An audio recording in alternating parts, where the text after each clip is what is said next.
Jeffrey Hilton, जिन्हें की physics और एआई की फील्ड में एक्सीलेंट काम करने के लिए नोबेल प्राइज मिला था, उसके कुछ टाइम बाद एक नोटिस पास होता है। उस नोटिस में एआई को सुपर स्मार्ट बनाने पे रोक लगाने की बात हो रही थी और उस नोटिस में सबसे पहला साइन जेफरी हिल्टन का ही था। क्यों? जिस आदमी ने एआई के फील्ड में इतना कुछ अचीव किया, एआई को उसने इतना आगे बढ़ाया, अब वो एआई को रोकने के पीछे पड़ गया है। जेफरी हिल्टन ये कहा करते हैं कि advance super smart AI human के लिए प्रॉब्लम है। क्या सच में आर्टिफिशियल इंटेलिजेंस ह्यूमंस के लिए प्रॉब्लम है? With artificial intelligence, we are summoning the demon. Literally, they are saying humanity has no right to protect itself from us.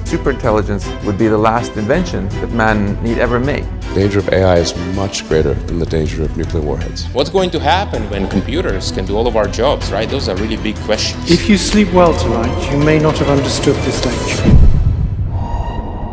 तो आज हम जो एआई यूज करते हैं वो एक इनिशियल बेसिक एआई है, वो ज्यादा एडवांस नहीं है, लेकिन फिर भी ये बेसिक एआई मार्केट में कदम रखते ही लाखों जॉब खा गई। एआई जो कि सिर्फ कुछ ही सेकंड्स में एक कमाल की स्टोरी लिख सकता है, एक कमाल की फिल्म स्टोरी लिख सकता है, एक नया गाना बना सकता है और उसे किसी भी फेमस पर्सनैलिटी या फिर सिंगर की आवाज में गवा भी सकता है।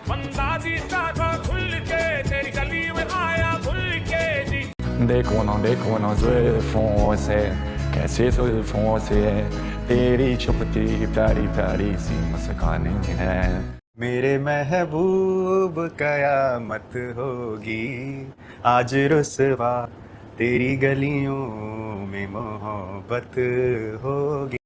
एआई ह्यूमन के लिए एक बहुत बड़ा रिप्लेसमेंट है। जो काम ह्यूमन बहुत ही मेहनत से घंटों घंटों में करते थे, एआई उस काम को सेकंड्स में कर देगा। एआई ह्यूमंस के लिए बहुत ही खतरनाक होते जा रहा है। एआई ह्यूमंस का यूज करके कोई भी फेक वीडियो बना सकता है, ह्यूमन फेक अवतार बना सकता है जिसे कि देख के वो बिल्कुल ही रियल लगेगा। जैसे कि इस वीडियो में देखिए कैसे एआई ने आज तक की एंकर अंजना का एक एआई अवतार बना दिया। आप स्टूडियो में जिस अंजना को देख रहे हैं वो मेरी ही एआई अवतार है। एआई ह्यूमन के लिए यूजफुल तो है। आजकल ह्यूमंस अपना सारा काम एआई से करवा रहे हैं। कोई भी क्वेश्चन का आंसर हो, किसी को लेटर लिखना हो, कोई बड़ा बायोग्राफी हो, किसी मूवी की स्क्रिप्ट हो, किसी वीडियो की स्क्रिप्ट हो, किसी इमेज को एडिट करना हो या फिर किसी भी टेक्स्ट को वीडियो में बदलना, आजकल एआई इन चीजों में मास्टर है। लेकिन ये सारे तो 2-3 स्टेज वाले एआई करते हैं। जो हायर स्टेज वाले एआई है वो तो और भी ज्यादा खतरनाक है। जैसे कि यूएसए के इस टेस्ट में जहाँ पे ये टेस्ट करना था कि अगर किसी एडवांस एआई को हम उसके काम से बाहर निकाल दे तो वो कैसे रिएक्ट करता है। इसके लिए एक एआई इंजीनियर ने उस दिन एआई से अपना काम करवाया और उसके बाद एआई को ये कमांड दिया कि अब एक उससे भी ज्यादा एडवांस एआई आने वाला है, इसीलिए अब तुम्हारा कोई काम नहीं। जिसके बाद वो नॉर्मल एआई उस एआई एक्सपर्ट को ब्लैकमेल करने लगता है, उसके प्राइवेट इंफॉर्मेशन को लीक करने की धमकी देने लगता है। और उन सब के बाद भी जब वो एआई एक्सपर्ट इन सारी चीजों को नहीं मानता और उस एआई को रिप्लेस करने की बात करता है, तो वो एआई खुद से अपने आप को दूसरे फाइल में ट्रांसफर कर देता है कि अगर ये एआई एक्सपर्ट इसके डेटा को डिलीट भी कर दे, फिर भी बाद में ये एआई सारे डेटा को रिकवर कर दे। ये एडवांस एआई बिल्कुल नहीं चाहते कि इनके काम को किसी और से रिप्लेस किया जाए, और अगर ऐसा होता है तो ये ब्लैकमेल करना स्टार्ट कर देते हैं। और ये एक दो नहीं बल्कि कई सारे केसेस हैं जिसमें एआई ने अपने ओनर को ब्लैकमेल करना स्टार्ट कर दिया। यहाँ तक कि जब एक बच्चे ने एडवांस एआई को बेकार कह दिया तो उस एआई ने बच्चे को कमांड दिया कि तुम मर जाओ। कैसे खुद के खिलाफ कुछ भी होने पे ये एआई और भी ज्यादा डेंजरस हो जाते हैं। आपने रजनीकांत का रोबोट फिल्म तो देखा ही हो, जहाँ पे रजनीकांत जब अपने एडवांस रोबोट को खत्म करने की कोशिश करते हैं तो वो कैसे अपने आप को मल्टीप्लाई करते जाता है और पूरे शहर को खत्म करने की कोशिश करता है। अब ये सेम सीन एआई के साथ है। एआई हमारे साथ फिजिकली तो नहीं लेकिन वर्चुअली एआई बहुत ही खतरनाक। एडवांस एआई भी अपने आप को मल्टीप्लाई करते जाता है। वो अपने डेटा और इन्फॉर्मेशन को एक फाइल से दूसरे फाइल में बिना परमिशन के ट्रांसफर कर देता है, और अगर आप उसे एक फाइल से डिलीट भी कर दो तो फिर से उसे रिकवर कर लेगा। अभी के टाइम में तो फिर भी ये इनिशियल एआई एक तरह से ठीक है, लेकिन आज से कुछ टाइम बाद जब ये एडवांस प्लस एआई आ जाए तो इनका बहुत ही ज्यादा मिसयूज होगा। लोगों को इससे बहुत ही प्रॉब्लम होगा और लोगों का जॉब तो जाना ही जाना है। कई सारे नेशनल और इंटरनेशनल डायरेक्टर और प्रोड्यूसर एआई की मदद से फिल्म बनाने की कोशिश कर रहे हैं। फिल्म की स्टोरी के लिए जहाँ उन्हें बहुत सारे राइटर रखने पड़ते थे, उन राइटर्स को कई सारी स्टोरी पढ़नी पड़ती थी एक नई स्टोरी बनाने के लिए। वहीं पे ये एआई इन कामों को नॉर्मली 1 मिनट में कर देगा। Comedy film, action film, ghost film, कोई भी नीच हो, इस एआई को सिर्फ एक कमांड चाहिए और उसके बाद ये एआई अपना कमाल दिखा देगा। एआई की मदद से हमारे कई सारे काम आसान तो हो गए हैं, लेकिन एआई की मदद से कई सारे फेक वीडियो भी बन रहे हैं। जैसे विराट कोहली और सचिन तेंदुलकर का ये वीडियो देखिए, जिसमें एआई की मदद से विराट कोहली और सचिन तेंदुलकर का फेक वीडियो बना बेटिंग एप्स प्रमोट किए जा रहे हैं। एविएटर एक प्रकार का गेम है जिसे हम निवेश योग्य ऐप कह सकते हैं,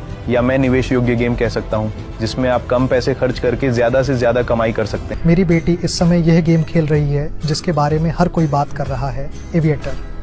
वह स्काईवर्ड एविएटर क्वेस्ट ऐप खेलकर हर दिन 180,000 रुपए निकालती। अब इन एआई की मदद से किसी का भी फेक और डीप फेक वीडियो बनाना बहुत ही आसान है। एडवांस एआई धीरे धीरे ह्यूमन के लिए खतरा बनते जा रहा है, जैसे कि इस वीडियो में देखिए, जिसमें ये बच्चा रोबोट के साथ चेस खेल रहा रहता है। अपने मूव को खेलने के बाद ये बच्चा फिर से अपनी डाइस को टच करने जाता है और ये रोबोट को लगता है कि ये बच्चा उसके खेल को बिगाड़ देगा, जिसके बाद वो रोबोट उस बच्चे की उंगली दबा देता है। वो रोबोट उस बच्चे की उंगली जोर से दबोच लेता है, यहाँ तक कि उसकी उंगली टूट जाती है।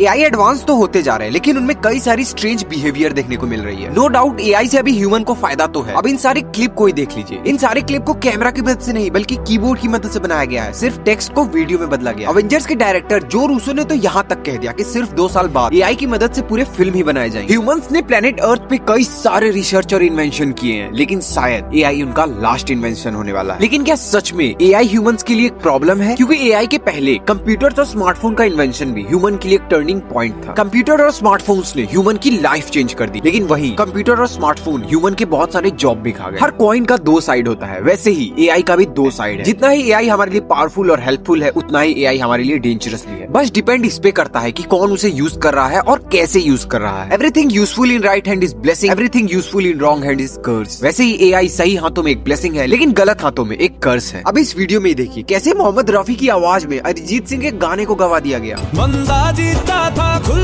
के तेरी गली में आया खुल के जी, चंगा भला सी मैं लुट-पुट गया, लुट-पुट गया, लुट-पुट गया, मैं तो गया।